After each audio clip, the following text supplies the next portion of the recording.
Voilà les amis, donc on se retrouve sur la moto ici démontée. Donc qu'est-ce qu'on va attaquer aujourd'hui? On va attaquer le remplacement des roulements de colonne de direction. Donc un roulement ici et un roulement là-bas. Voilà. Alors, c'est pas trop compliqué, puisque bon, il suffit de dévisser un petit peu là et puis de suivre un petit peu intégralement la logique pour enlever la colonne de direction. Mais le gros souci, c'est que la fourche, enfin pas la fourche, mais la béquille d'atelier, oui désolé, c'est un petit peu le matin et avec les médicaments que je prends pour mon dos, je suis un peu dans le cake là. Donc la béquille d'atelier, eh bien elle est prise là. Et là, c'est dans le T de fourche inférieur de la colonne de direction. Alors, avant, quand je travaillais, je disposais d'un palan dont je pouvais tenir un peu le dessus, ici, qui va plus être trop le cas maintenant. Donc, on va essayer de faire ça avec un petit cric ici sur le devant.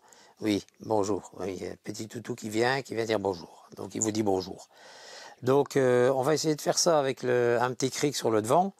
Mais je vous assure que je suis pas trop à mon aise parce que j'ai pas trop envie que la moto bascule. Donc on va essayer d'étayer tout ça le plus possible pour que ça tienne bien. Donc quitte à mettre quelques sangles. Alors en fait voilà, je vous montre ce qu'il va falloir remplacer. Donc c'est deux roulements comme ceci.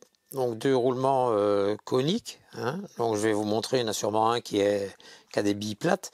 Et ceci, ce sont des joints spi. Donc c'est des joints spi simplement pour empêcher que les poussières rentrent dedans et viennent abîmer vos roulements. Voilà. Alors, entre-temps, ce qu'il y a eu aussi, il y a eu la fourche ici, enfin les fourches. Il y avait des fuites qui se situaient par le dessous d'un bouchon principalement et l'autre, bon, ça pouvait encore aller, c'était humide, mais ça pouvait aller. Mais l'autre, ça coulait. Et en fait, ça coulait tout simplement pourquoi? Parce que la moto étant dans le vide, n'ayant pas de pression sur la roue avant, il y avait une détente, et comme sur la Goldwing plus ou moins, et alors il y avait quelques gouttes qui coulaient d'ici. Mais bon, ici, n'ayant pas de système d'anti-plongée ni rien de tout, c'était beaucoup plus facile à savoir que c'était cette vis-là.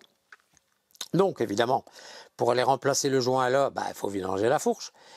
Et n'ayant pas prévu de changer les joints spi, eh bien, je dévisse cette fourche, je dévisse bien sûr le dessus ici, et on attend que toute l'huile s'en aille. Et quand l'huile s'en va, je retrouve des particules, des petites merdes, des petites saloperies, et je me demande un peu c'est quoi. Donc du coup, ça me turlupinait ce machin-là, et je me dis non, je vais pas laisser ça comme ça, vous me connaissez maintenant, je suis assez méticuleux, même trop maniaque, même parfois, certains me le disent. Et donc je démonte les canons de fourche, je les démonte. Bon, j'essaie de ne pas démonter les joints spi, hein, mais je démonte tout l'ensemble ici pour avoir toute la cartouche à l'intérieur. Et qu'est-ce que je remarque? Tenez-vous bien, je remarque que l'ancien mécano qui a sûrement changé l'huile ou je sais pas ce qu'il a fait, eh bien il a refixé les boulons avec du téflon. Oui, vous avez bien entendu, avec du téflon. Oui. Et des joints également, mais il les a serrés tellement fort qu'il les a rentrés dans l'aluminium. Donc les joints sont ovalisés et alors plein de téflon, mais plein de téflon dans la fourche, hein, parce que n'oublions pas, si vous voyez ici, il y a un réglage de prétention et tension et prétention. Donc charge et décharge. Donc ici, eh bien, si vous mettez du téflon sur le boulon qui est ici, vous bouchez l'un des trous et la fonction n'est plus opérationnelle. Donc j'ai tout démonté, j'ai tout vidé, j'ai remis un nouveau joint comme il faut, je l'ai bien serré et j'ai remis toute de la nouvelle huile en même temps dans les canons de fourche. Donc vous voyez comme quoi il ne faut plus s'étonner de rien, on vient fixer des boulons de fourche avec du téflon. Ouais, vous savez, maintenant, je ne m'étonne plus non plus. Donc bon, Donc voilà, donc on va s'occuper de ça, on va essayer de faire ça au mieux, de fixer la moto, de faire la colonne de direction et après on s'attaquera donc à remonter la roue, hein, puisque la roue elle est là-bas avec ses nouveaux disques de frein. Donc, enfin, ces nouveaux disques, oui, c'est ce que je dis. Donc, on remettra un petit peu les canons, on remettra la roue. Ici, ben là, m'attend encore de l'autre travail. Pourquoi? Parce que les pistons sont grippés. Donc là, ben, je vais devoir les sortir un par un, les nettoyer comme il faut, et puis les sortir, purger tout le système de frein, remettre des nouvelles plaquettes, remonter tout le devant, et puis on sera parti pour faire l'arrière. Donc l'arrière, ben, même chose, hein, lisse de frein, nettoyer un petit peu toute cette chaîne, surtout ici, vous voyez, toute la crasse qu'il peut y avoir là. Alors je m'imagine même pas ce que je vais trouver là derrière. Alors après, entretien, donc on va démonter la boîte à air. Vous voyez que j'ai déjà démonté le réservoir. Ben là, le réservoir, deux vis ici, deux vis à l'avant. Pas de tuto pour ça, hein, bon là, hein. Donc démonter un petit peu ça, voir pourquoi il y a beaucoup de repassage d'huile ici, et remplacement du filtre à air et remplacement des bougies que l'on voit déjà ici. Donc voilà un petit peu le boulot sur cette machine, et essayer de nettoyer un petit peu le plus possible. Donc comme je vous ai dit, ben, vu le boulot qu'il y a sur cette machine, je ne saurais pas tout faire en une seule vidéo, c'est pas possible, parce que on va prendre beaucoup trop de temps. Donc je vais scinder ça en 2 voire 3 parties. Voilà. Parce qu'en même temps, il y aura aussi toute la purge de frein de l'arrière, bien sûr. Donc voilà, comme ça vous savez un petit peu à quoi va consister le boulot sur cette machine. Eh bien écoutez, sans plus attendre, on va démarrer. Hein. On va aller boire un petit café parce que franchement là, je suis un peu dans le gaz avec les médicaments que je prends. Je suppose que vous l'entendez un petit peu, je ne suis pas toujours aussi speed que d'habitude, donc veuillez m'en excuser. Et après on va s'y mettre. Allez, à tout de suite les amis. Oui, petite spécificité juste avant, vous pouvez remarquer que les roulements ainsi que les joints SPI n'ont pas les mêmes diamètres. Bon, ce qui veut dire que ce qui va se trouver en dessous de votre tête de fourche et au-dessus de votre tête de fourche n'ont pas les mêmes diamètres. Donc ça, faire très attention lors du démontage. Donc comme je dis toujours, lorsque l'on démonte, première chose à faire, on vérifie par rapport aux pièces que l'on a pour voir si c'est les mêmes, pour ne pas se tracasser ou forcer ou quoi que ce soit pour rien. Donc on vérifie et après on démonte méthodiquement pour pouvoir remonter ça exactement dans le même ordre, mais surtout avec les bonnes pièces. Voilà, ça c'était petite parenthèse rapide. Allez, à tout de suite. Alors, les amis, voilà, on a démonté les étriers de frein pour les dégripper à la base, donc simplement les dégripper. Je vais vous montrer de nouveau pourquoi je m'énerve, pourquoi je fais des coups de gueule et pourquoi de temps en temps j'en ai vraiment marre de voir le genre de boulot que l'on peut faire sur les machines de certaines personnes sans se préoccuper de la sécurité de la personne qui peut aller se tuer au premier tournant. Je vous montre ici, donc j'ai démonté les étriers, j'en ai, permettez-moi de l'expression, mais j'en ai chié comme pas deux pour pouvoir enlever les pistons, car tout, mais à part un, je vais dire à part un, ouais, je crois que ça freinait sur un ou un demi-piston, sur 12. Hein. Donc à part un qui freinait encore, les joints, je vais vous les montrer. Donc voilà un petit peu tout l'ensemble. Donc les étriers ici sont démontés. Je ne vous ai pas filmé tout simplement parce que j'étais dans un état d'énervement que il m'aurait été impossible totalement de vous parler. Parce que là, je crois que le premier qui serait venu me demander l'heure, il passait par la fenêtre. Alors, regardez-moi ici. Regardez-moi ici. L'état, attendez, je vais essayer de vous mettre ça dans un autre mode et de mettre ça mieux que ça. Voilà. Regardez ça, la corrosion que l'on retrouve ici à hauteur du joint SPI. Regardez ça, le joint SPI.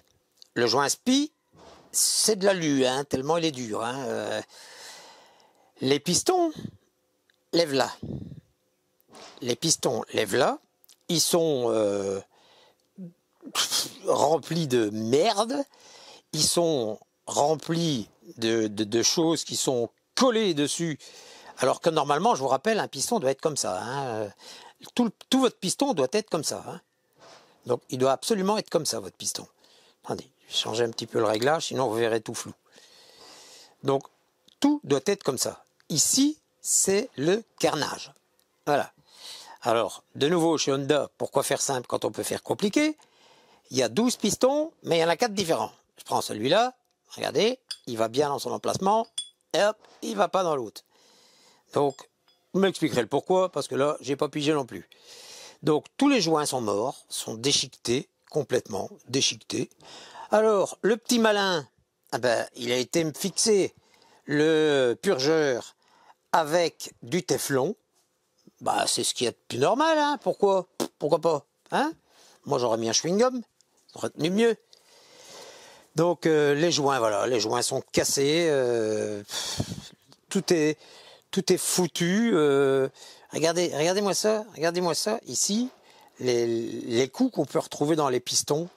Et je vous assure que c'est à gratter, hein. C'est vraiment quelque chose d'immense. Hein.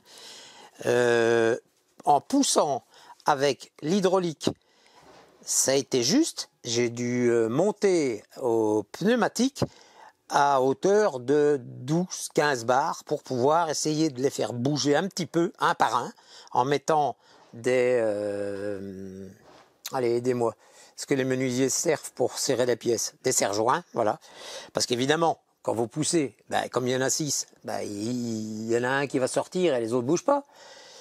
Donc vous devez le bloquer, puis hop, il faut retourner sur l'autre, ici et là, et après il faut démonter les deux, et puis vous retrouvez ce genre de petit joint ici, qui vient se mettre là, pour faire l'étanchéité entre les deux.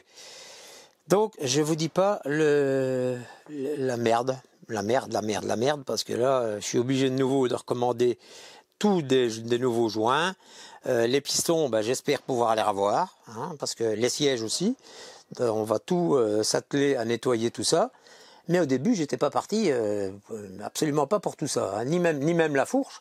Le petit malin qui a été me foutre aussi du téflon sur le boulon de fourche, bah lui, je sais pas, soit qu'il faut qu'il retourne à l'école, ou alors il retourne dans son bac à sable, hein, parce que là, franchement... Donc voilà, ben bon, vous entendez sûrement ma voix que je suis un peu énervé, il y a de quoi. Hein. Donc maintenant, ben, ce que je vais faire, ben, je vais m'atteler à la roue derrière. Donc on va démonter la roue derrière pour pouvoir démonter... Ah, Toutou, il est là. Pouvoir démonter le disque et pouvoir lui mettre le nouveau disque. Alors l'arrière a été purgé, bon ça je ne vous ai pas montré, hein, une purge de frein, je vous en ai déjà montré plusieurs sur différents tutos, c'est toujours la même chose. Donc je vais démonter la roue, changer le disque et remettre cette roue là, ce sera déjà une bonne chose. Après, selon mon état d'énervement, je verrai un petit peu si je vais continuer à faire l'entretien, donc c'est-à-dire m'occuper de la boîte à air, mettre le filtre et mettre les bougies, ou si ce sera pour demain. Parce que de nouveau, ben, il va falloir repasser une commande de nouveau pour avoir les pièces et on est de nouveau reparti pour de nouveau encore attendre. Donc un coup pareil, ben, vaut mieux que je prenne la moto, que je la démonte pièce par pièce et que je vérifie tout. Hein, parce que là franchement, et qu'est-ce que je vais encore retrouver quand je vais démonter le cache ici? Parce que là aussi... Enfin bref, donc voilà où on en est. Je vous ai montré donc les étriers. Je vous montrerai leur montage, hein, comme ça vous verrez un petit peu, ce sera plus simple pour leur montage. Donc allez, on va démonter la roue arrière. Bah, pour ça, rien de compliqué. Je vous ai déjà montré comment démonter une roue arrière.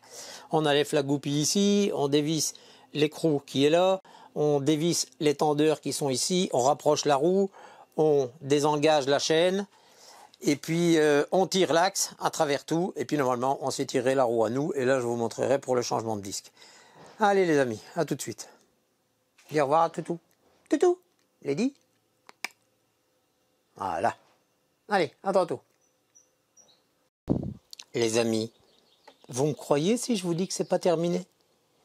Je commence à démonter la roue arrière. Donc je dis je vais repousser les plaquettes, puisque bon, le freinage avait l'air d'être bien. Et puis je m'aperçois que c'est vraiment dur. Donc je me dirige vers l'étrier arrière pour retirer les plaquettes, puisque chez Kawa c'est simple, il y a une petite goupille à retirer, vous retirez l'axe, c'est tout. qu'est-ce que je vois? Regardez. Regardez bien ici. Le gars, il a mis son axe, il a mis la petite goupille, et puis il a fait tourner l'axe avec une clé. Donc la goupille, elle est complètement tordue. Donc elle empêche même la plaquette de venir se plaquer comme il faut contre l'étrier. Et donc, ben, je sais même pas faire tourner l'axe pour retirer la plaquette. Pour retirer la goupille, pardon. Mais là, on est au somnum, là, c'est pas possible. On est au somnum, c'est une caméra cachée, je vais finir par croire. Parce que là, j'ai pas de mots, parce que sinon ça va devenir insultant. Là, alors que c'est si simple, cet axe, il y a un petit trou, il y a une toute petite goupille à venir mettre dedans, c'est tout. C'est tout ce qu'il y a à faire. Mais non, il a fallu qu'on le tourne, comme ça on a bien tordu toute la goupille qui est derrière, et comme ça maintenant, ben, on ne sait plus rien enlever.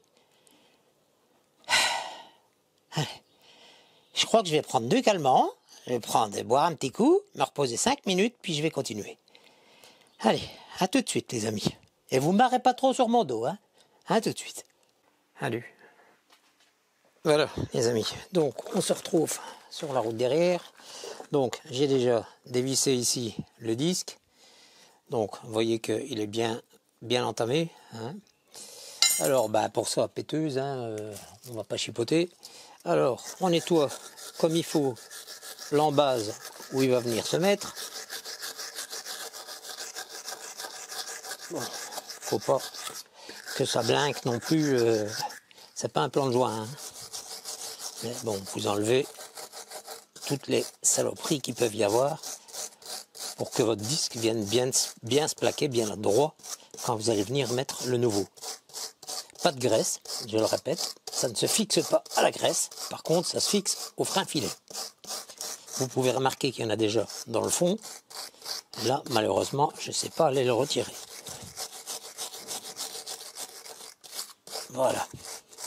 Alors, on nettoie tout doucement ici le bord du joint. C'est du plastique. Hein. Bon, c'est parce qu'il y a 3 tonnes de graisse dessus. Donc j'en profite, tant que j'ai un petit peu plus accès, pour nettoyer ça. Voilà, il est même de travers. Voilà. Et le roulement, ça va. Ouais. Donc, on prend notre nouveau disque. Hop. On évite trop de mettre ses doigts. Alors, disque, ben, un sens. Hein. Vous voyez bien que ici, il y a déjà une... comment est-ce que je vais dire? Ça porte un nom, mais je ne sais plus. Un pré-perçage, je vais dire taraudage. Non, c'est pas un taraudage. Donc, pour pouvoir y mettre les vis, donc pour que les vis ne dépassent pas, voilà, comme ceci. Si vous le mettez dans l'autre sens, ben, bien sûr, les vis, elles vont sortir. Donc, c'est pas bon.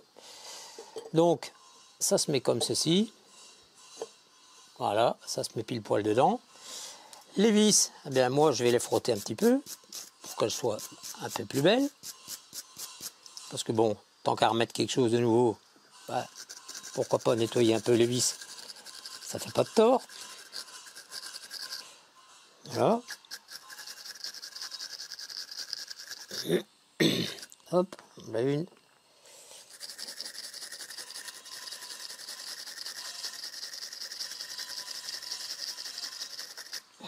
Voilà 2.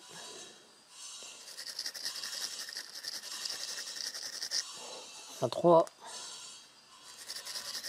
Et voilà 4. Alors, c'est du métrique 8. Ça se refixe à la loctite et ça se serre à 30 Nm. Donc, pas comme à Gorée. Hein. Faut pas croire que parce que c'est des disques de frein, ça vient serrer comme un Gorée. Non, du tout. Ça serre, et un couple de serrage, c'est 30 Nm. Donc, on va positionner notre... si j'arrive à le voir. Alors, leur nouveau système de capuchon, c'est pas top. Hein. Donc, là, on peut en mettre tout le tour. On positionne toujours à la main. Voilà. L'autre aussi. Tout le tour. vous pouvez, ouais, j'oublie de dire, vous pouvez éventuellement enlever l'ancien frein filet, mais bon, ici il n'y en a quasiment plus dessus. L'ancien frein filet qu'il y aurait sur vos vis. C'est très rare quand moi je mets du rouge. Franchement, c'est relativement rare quand je mets du rouge. Pourquoi? Parce que le rouge est excessivement difficile à enlever, il faut chauffer.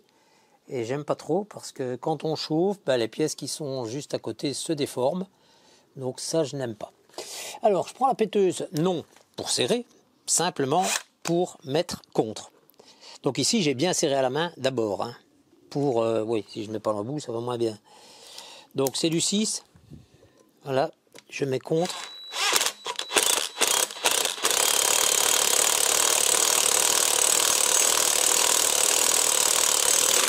Vous voyez déjà qu'avec l'ancien frein filet, pour le faire rentrer dedans, c'est déjà... celui-là va un peu plus facile. Voilà.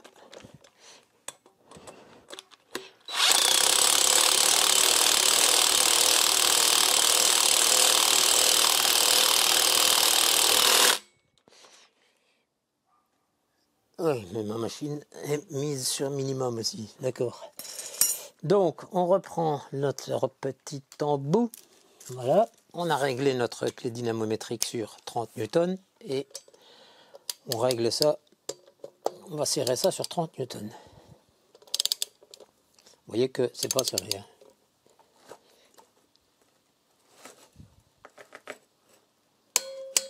Voilà, en croix, toujours, malgré qu'il y en a 4, pour être sûr et certain que le disque soit bien mis.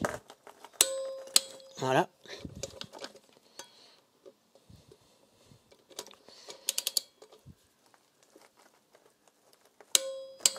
Voilà. Et le dernier qui était très dur. Voilà. Et bien voilà. Notre disque est remonté. Donc vous avez vu, rien de compliqué. Je vais m'amuser quand même à nettoyer ça un petit peu. Et puis, en fait, le frein arrière, je me retrouve dans la même galère que le frein avant. Le piston, il est ripé aussi. Il sort très bien, mais il ne rentre pas. Donc, quand vous avez freiné, la roue ne tourne plus. Donc, je suis obligé de démonter tout l'ensemble également et tout refaire. Donc, pour finir, je crois que je vais passer mon temps à refaire la moto complètement ici parce que là, c'est une vraie galère. Enfin, bref. Allez les amis, à tout de suite. Alors les amis, voilà, j'ai démonté complètement l'étrier, le piston arrière, et je voulais montrer quand même une chose. Donc voilà à quoi doit ressembler un piston arrière propre. Hein? Mais alors, en le nettoyant, qu'est-ce que je remarque? Eh bien, si vous voyez déjà bien ici, voilà, en fait le gars, il a tiré le piston avec une pince. Donc, il y a les marques des dents de la pince dans le piston. Ici, il a voulu, à mon avis, limer, parce que là, il y a des traces de lime. Et alors, si vous regardez le dessus, là, c'est le carnage. Mais là, à la rigueur, on s'en fiche, puisqu'il y a une partie qui vient dessus. Mais donc, le gars, il s'est déjà rendu compte que le piston était dur. Et il n'a rien trouvé de mieux que de l'attraper par une pince, vis-grippe ou je sais pas quoi, et tirer tout à son cul, on va dire comme ça. Et voilà. Donc, regardez-moi l'état du truc, quoi. Et après, on s'étonne que ça bloque, que ça fonctionne pas. Bah ouais, évidemment, c'est un piston de frein, ça doit être hyper lisse, les joints doivent être super bons, et pourquoi pas le faire avec un burin à marteau aussi, ce serait peut-être top, hein. Donc maintenant, moi, je vais remonter l'ensemble. Je vais vous montrer en 2 temps, 3 mouvements, le petit piston. Voilà. Hop. Donc, je vais vous montrer ça ici. Voilà. Donc voilà à quoi ça ressemble, nettoyé, hein, avec les joints refaits. Ça ici également, les coulisseaux régressés, parce qu'il n'y avait aucune graisse dedans, donc ça coulissait même pas. Donc voilà, ça, n'en parlons pas, on le voyait même plus tellement il y avait les petits ressorts, tellement il y avait de la graisse dessus. Franchement, je sais pas, je n'ai jamais vu quelqu'un à mon avis, c'est pas le propriétaire ici, hein, c'est le propriétaire d'avant. Hein. Alors, soit il a voulu s'occuper de sa machine, mais ça, il a fait ça comme un goré, hein, ou alors il n'a jamais rien fait dessus, il a tout laissé quasiment pourrir, parce que ce que j'ai retrouvé là-dedans, ben, c'est quasiment comme du sel. Donc on aurait dit que la moto a roulé dans l'eau de mer. Tout était rempli de sel, enfin voilà. Bon, enfin, bref, on va pas continuer à polémiquer là-dessus, mais là, bon, c'est remonté, c'est remonté. Donc maintenant, ben, je vais remonter ça et après on remettra la roue. Allez, à tout de suite. Voilà les amis, la roue de derrière est remontée, son nouveau disque de frein est mis, dégraissé, les nouvelles plaquettes sont mises, le piston est remonté et là ben, vous voyez qu'il n'y a plus de problème, la roue elle tourne comme il faut, je pousse sur le frein, hop, donc vous voyez qu'il n'y a quasiment pas de course et la roue elle tourne toujours. Maintenant si je la fais tourner et que j'appuie, hop, vous voyez bien que tout ça fonctionne. Les réglages sont remis, la graisse remise aussi. Bon, tout ça, je ne vous ai pas filmé parce que ça a déjà été filmé maintes et maintes fois dans d'autres vidéos que vous retrouverez également. Alors, de l'autre côté, là, vous pouvez voir, j'ai quand même nettoyé, je ne peux pas m'en empêcher, mais désolé, j'ai quand même nettoyé un peu la chaîne. Je n'ai pas encore nettoyé le pignon central, mais ça je vais le nettoyer un petit peu. Donc nettoyer un petit peu la chaîne, regraisser la chaîne, retendu la chaîne surtout. Donc voilà, tout ça c'est déjà une bonne chose. Eh ben, normalement il restera à refaire, donc comme je vous ai dit, ben, les pistons ici. Hein, ben, pour ça il faut que je commente les joints. Donc les coupelles et les joints. Après on s'attaquera à la colonne de direction où il faut remplacer les roulements. On remettra un filtre à air, les 4 bougies et hop, comme dirait l'autre, après basta, je pense que ce sera fini. Je pense, j'ai dit, hein, ça je le mets entre parenthèses. Parce que jusque maintenant, c'était parti pour une simple vidange et donc un simple entretien et un changement de plaquette. Et là, je crois que je viens de faire tout le tour de la moto. Donc voilà, ben écoutez, pour aujourd'hui, moi, j'en ai ras-le-bol, je vous le dis, parce que je suis en route depuis 7h30 le matin, il est 5h30, donc voilà. Donc voilà, ben, ce qui reste, comme je vous ai dit, ceci, les roulements. Donc vous, ben, dans quelques moments, à moins que je scinde peut-être la vidéo à ce moment-ci, parce que comme je vous ai expliqué, la vidéo va être tellement longue qu'elle va être obligée d'être scindée en plusieurs parties. Donc ça, je vous montrerai les différentes parties au fur et à mesure. Voilà, bien entendu, le niveau de liquide est fait, et bien entendu, je le répète tout le temps à chaque fois, vous appuyez toujours sur votre pédale de frein plusieurs fois avant de reprendre la route, pour être sûr et certain que vos pistons et vos plaquettes sont bien repoussés contre vos disques. Voilà, allez, ben je vous dis à la prochaine. Allez, à plus. Ah oui les amis, dernière petite chose. Pour votre écrou, ici à l'arrière, c'est du 34. Donc prévoyez au cas où. Hein. Alors moi, j'ai la chance que Sylvain de chez monoutillage.com m'a fait parvenir, mais ça je vous ferai une belle vidéo sur ce coffret. C'est un coffret poids lourd. Donc je vous montre un petit peu le cliquet. Voilà, je mets le cliquet ici et voilà ma main. Donc vous voyez le cliquet par rapport à ma main. Hein. Rien que le cliquet, je pense qu'il doit faire 4 kg. Alors les douilles, on va jusque 50. Voilà, et on démarre à 19, donc 19 toujours utile, avec petite rallonge, grande rallonge et jambe de force. Donc très utile quand on doit démonter par exemple des des pignons de transmission, ou là où c'est très fort serré, ou des boulons de cardan de véhicule, eh bien avec ça, il n'y a vraiment aucun souci.